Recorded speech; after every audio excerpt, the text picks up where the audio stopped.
Part 3. Towards the main area of the bilik master adalah katil, dan juga dekat sini sebenarnya adalah bahagian TV kabinet, tapi TV ni kita belum pasang lagi.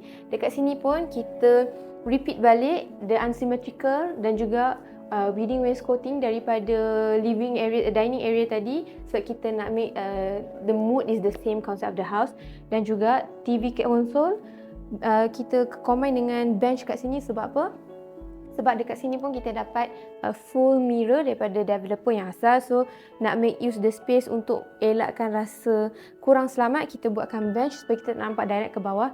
Dan juga kita proposekan kepada klien pasang wood blind dekat dalam frame mirror ni, supaya dapat duduk kat sini feeling tengok sunset dan juga boleh baca buku, selain daripada dapat ruang untuk letak katil yang bersaiz king yang sangat selesa. Dekat sini pun kita ada letak wainscoting, tapi konsep wainscoting dekat rumah ni adalah half concept. Maksudnya dia bukan standard atau typical square concept of the building. Kalau tengok, building dia half dan tak simetri. Dan juga kita penataan frame dekat situ dan painting pun tidak simetri kepada ruang tu sendiri. Sebab ruang ini sendiri adalah tidak simetri. Sebab kat sini kita ada opening, kita ada bench. So nak mengekalkan ergonomik yang selesa, kita kena buat konsep unsymmetry. Okay, sekarang kita nak masuk ke second room of this house. Okay, so ini adalah ruang yang memang dah disediakanlah by developer.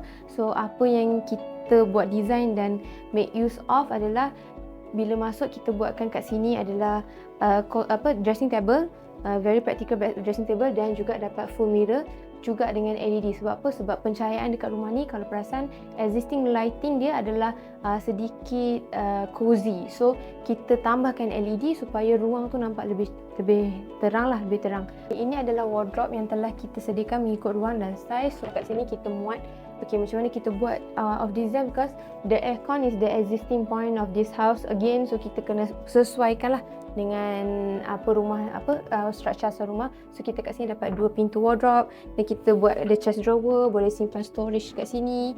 Lepas tu dekat sini pun kita ada lagi another two doors untuk gantung baju, dan juga storage kalau ada anak yang bersekolah.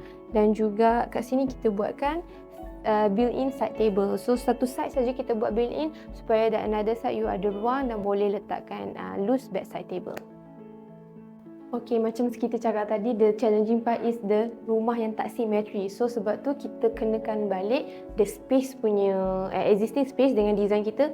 Kita ada buatkan building wainscoting. Okay, wainscoting ni kalau you dapat tengok dekat dinding ni dia tidak simetri. Kenapa kita buat tak simetri? Purposely to fit in the existing structure of the house lah. So kalau dapat tengok ruang dekat sini pun dia tak simetri. So kita nak matchkan balik, kita nak sesuaikan balik, kita nak gabungkan balik bahagian rumah ni. So kita dekat sini pun kita buat dia tak simetri. Dan juga disebabkan kawasan ni tak simetri, sebab itulah kita pakai dekat island, kita pakai curve edges. Dekat sini pun curve edges, dan juga meja makan bersaiz bulat dan untuk 4 seater. Okay, sekarang kita nak masuk ke wet kitchen. Okay, sekarang kita dekat ruang wet kitchen, which is wet kitchen of this house is dekat entrance of the house lah, dekat bahagian depan rumah. So ruang yang memang dah disediakan adalah terhad. So kita mengenakan practicality yang cukup, muat untuk sinki, dapur pun kita dapat 3 burner 3 burner punya, dan juga laundry. Dia very complex space yang memang untuk functionality sahaja. Okay, so sekarang kita dah habis tour, dah bawa korang tour satu rumah daripada entrance, living, dining sampailah ke bedroom. So apa pendapat korang untuk before dan after home styling by Ritz Reka? Adakah home styling tu dapat naikkan seri rumah mengikut ruang dan konsep masing-masing? Tapi tak lupa juga dah buat rumah cantik-cantik, dah mengikut konsep modern chic dan sebagainya. Pewangi rumah juga mainkan peranan untuk dapat mood yang lebih baik. So jangan lupa dapatkan Aura by Ritz Reka.